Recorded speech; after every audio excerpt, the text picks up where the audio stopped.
Premier লিগের সর্বশেষ বিতর্কের কেন্দ্রে তামিম ইকবাল। পিকেএসপিতে যেই আবাহনী প্রাইম ধলেশ্বরের ম্যাচটা স্থগিত হয়ে গেল তার দায় চেপেছে তার কাঁধেই, কিন্তু আবাহনীর অধিনায়ক সেই দায় নিচ্ছেন না। বড় একটা অভিযোগ উঠেছে আপনার বিরুদ্ধে, আপনার কারণেই নাকি আবাহনী প্রাইম ধলেশ্বরের ম্যাচটা পণ্ড হয়েছে। অভিযোগটা স্বীকার করেন। এমন প্রশ্নের জবাবে তামিম বলেন, আমার কারণে খেলা বন্ধ হবে কেন? এটা আমি কোনোভাবেই স্বীকার করি না। আমি বরং বলতে চাই, পরশু যা হয়েছে তার কোনোটাই ঠিক হয়নি।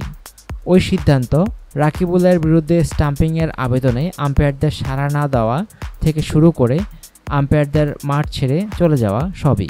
আম্পায়ারদের নাকি গালাগাল দিয়েছেন, এমন প্রশ্নের উত্তরে তামিম বলেন, আমার মনে হয় না এই অভিযোগ কারো আছে বা কোনো জায়গায় লেখা হয়েছে।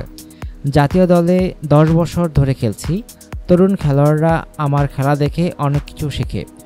ওদের কথা চিন্তা করলে বলবো, আমি যা করেছি সেটা আবেগ সামলাতে না পেরে। একটা জিনিস মনে রাখতে হবে, এবার 4টি দল চ্যাম্পিয়নশিপের জন্য দৌড়াচ্ছে। এর আগে কবে এরকম হয়েছে জানি না। প্রতিটি রান, প্রতিটি বল আমাদের জন্য গুরুত্বপূর্ণ। আমি যেহেতু অধিনায়ক, এই সব কিছুই একসঙ্গে আমার মাথার মধ্যে ঘুরতে থাকে। রাকিবুলের যে স্টাম্পিংয়ের সিদ্ধান্তকে ঘিরে এত কিছু, ওটা যে আউট ছিল তা আপনি নিশ্চিত? এই প্রশ্নের জবাবে তামিম বলেন, ওটা আউট, কোনো সন্দেহ নেই। শুধু আমি নয়, ওখানে যদি 100 মানুষও তখন থেকে থাকে, 100 জনের 100 জনই বলবে ওটা আউট ছিল।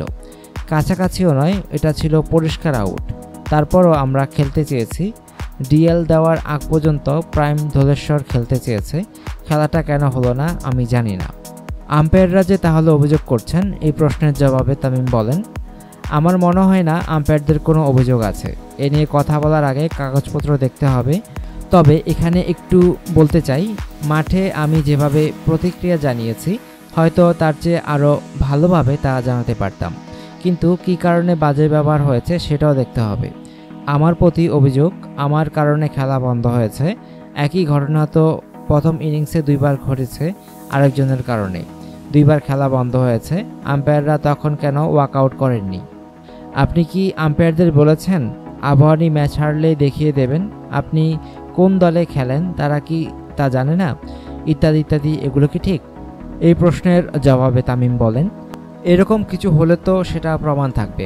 আমি যেরকম মাত্রা অতিরিক্ত প্রতিক্রিয়া দেখিয়ে ফেলেছি তার প্রমাণ আছে, ওটারও থাকবে। তবে আবার বলছি, একজন মানুষ হিসেবে মনে করি ওভাবে প্রতিক্রিয়া জানানো ঠিক হয়নি আমার। অনুগ্রহপূর্বক সংবাদটি শেয়ার করুন এবং খেলাধুলার সর্বশেষ খবর জানতে স্পোর্টস লাইট সাবস্ক্রাইব করে রাখুন। ধন্যবাদ।